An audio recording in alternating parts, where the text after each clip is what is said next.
Chào cô bác anh chị em và các bạn. Trước đây Bình Khuyên có chia sẻ cách làm các món cá kho. Hôm nay thì mình có một nồi cá kho mà nó giống như là cá hộp và mình ưng ý nhất. Và mình chia sẻ công thức và cách nấu món cá kho này để cô bác anh chị em và các bạn mình đa dạng món ăn cho bữa cơm thường ngày của gia đình. Cá nục kho mềm ruột như là cá hộp, mềm mà không bị nát.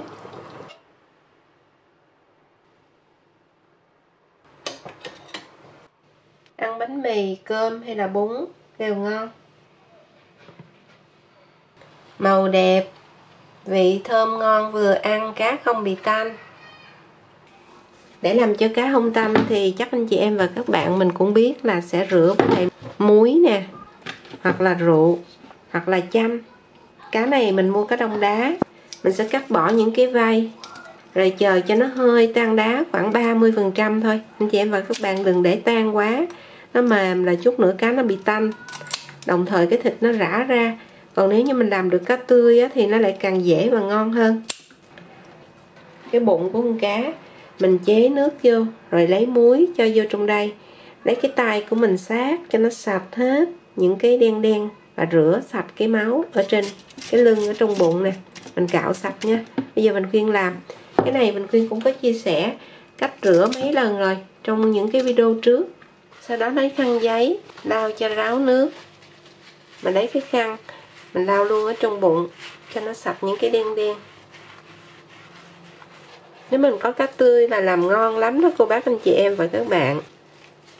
Với lại là mình thường mua cá đông đá mình để sẵn trong tủ đông á, nhất là những lúc mà dịch bệnh không có đi chợ mua được á, thì lúc nào mình cũng có cá.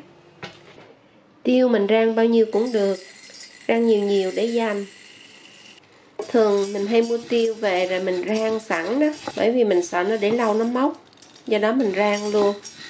Thứ nhất là mình để cho khô, thứ hai là để cho thơm. Rồi chờ cho thịt nguội, sau đó mình cho vào trong hũ, đậy kín nắp để dành ăn dần. Nguyên liệu làm món này sẽ cần có 1 kg tư cá đã làm sạch.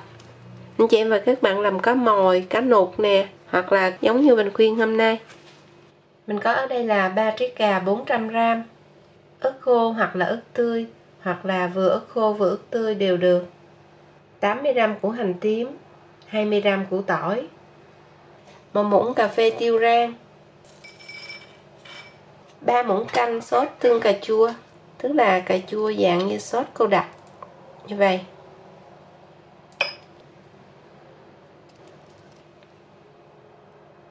Gia vị nêm có bột nêm gà, 1 muỗng canh, muối, 1 muỗng cà phê vung, nước mắm, 2 muỗng canh, mỗi muỗng 15ml, đường, 2 muỗng canh vung, mỗi muỗng 20g.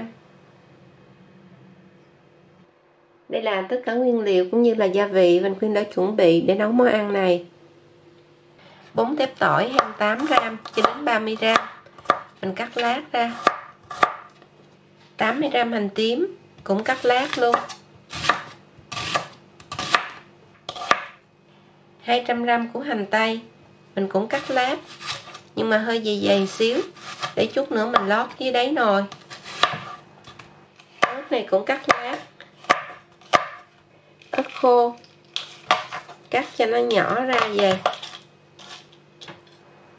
400g cà chua mình cắt đôi, vắt bỏ cái hột đi, rồi mình cắt lớn lớn, bỏ cái cuống.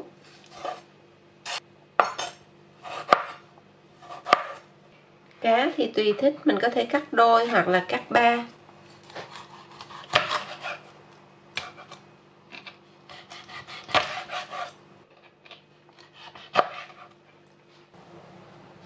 Sau khi chuẩn bị xong mọi thứ mình sẽ đi nấu.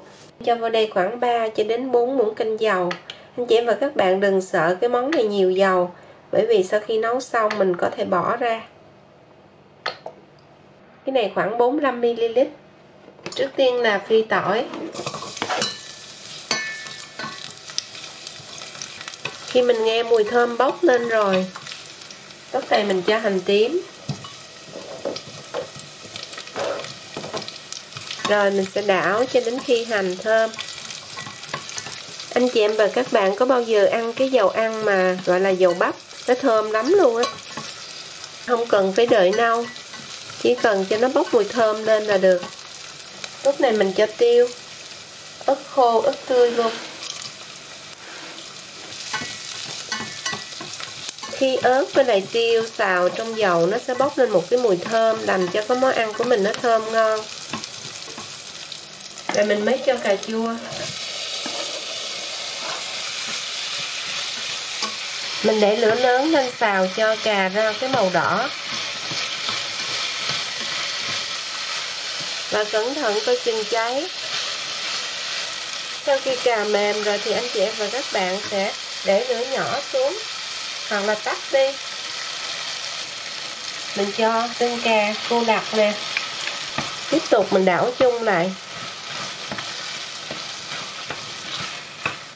Đây cho 2/3 cái lượng đường lúc nãy. Nêm vào đây muối. 1/2 cái lượng bột nêm, chừa cái này lại. Rồi mình sẽ đảo cho thấm hết gia vị.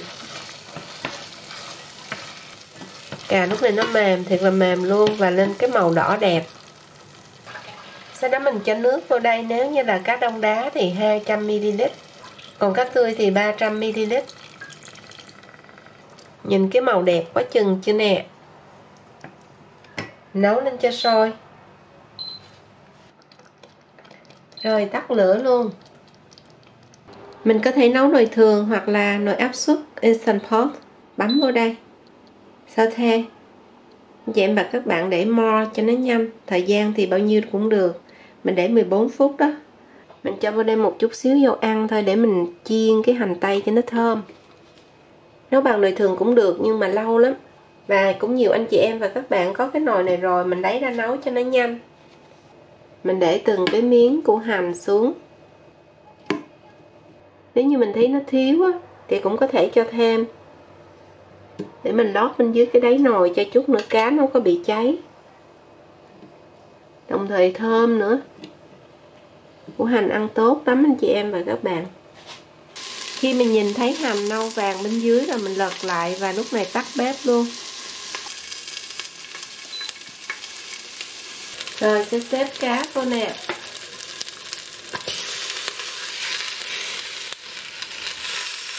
Cho nó nằm ngay ngắn.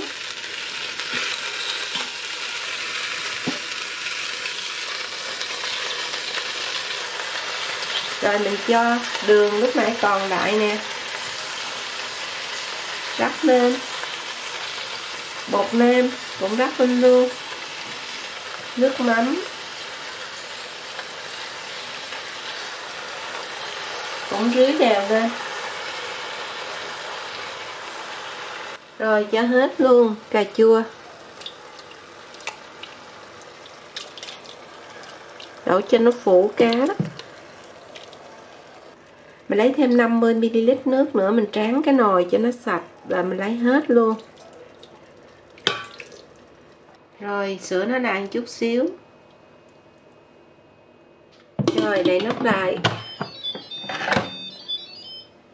Nhớ khóa cái van áp suất này lại, tức là để thuận chiều kim đồng hồ. Mình sẽ chọn mix hay là stir. Mình để normal, bấm vô dấu cộng để chọn thời gian tăng lên. Mình để khoảng 45 phút.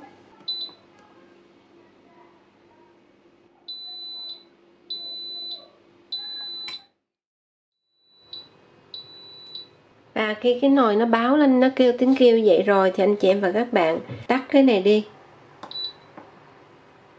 Bây giờ mình xả van bằng cách là cầm cái này và xả cho nó nhẹ nhẹ thôi. Từ từ cái van.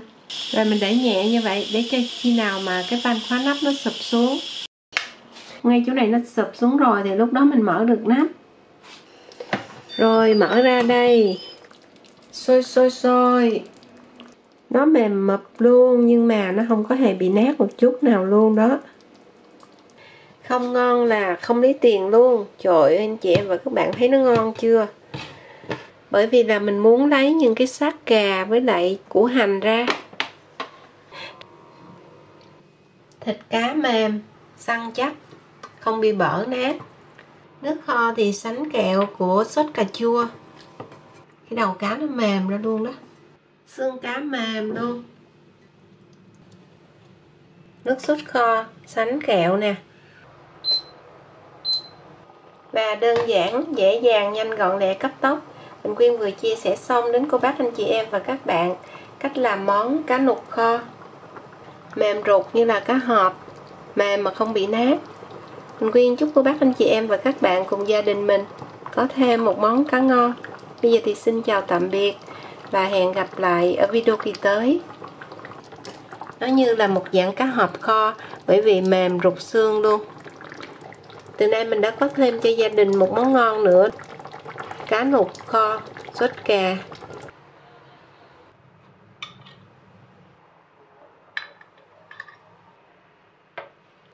Cái xương đầu cá nó mềm, thiệt là mềm luôn.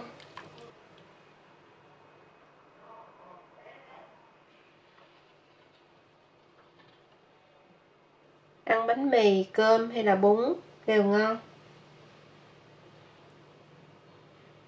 Mình lấy cá ra cho anh chị em và các bạn thấy nè.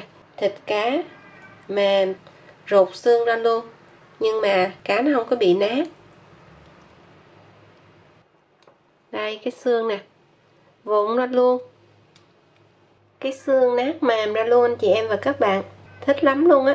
Đó mình lấy đũa đụng vô là nó cũng đã mềm ra rồi. Nó ngon hơn là cá hộp nhiều lắm. Anh chị em và các bạn thử kho giống mình khuyên. Rồi để lại bình luận bên dưới cho mình khuyên biết nha. Chúc nhà nhà ngon cơm nè.